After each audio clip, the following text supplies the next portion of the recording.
ने कहा भी है कि झुकता वही है जिसमें जान होती है, अकड़ना तो मुर्दे की पहचान होती है।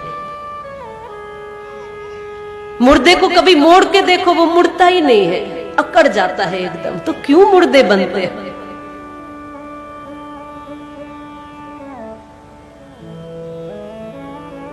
जिंदा हो तो जियो, कुछ बिगड़ता नहीं है झुकने में।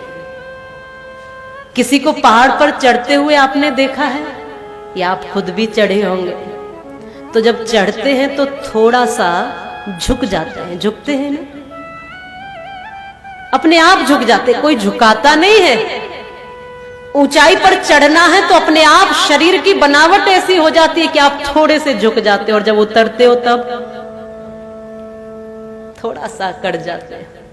यदि कोई व्यक्ति अकड़ता हुआ मिले तो समझना कि ये पतन की ओर जा रहा है, और कोई झुकता हुआ मिले तो समझना ये ऊंचाई की ओर जा रहा है। ये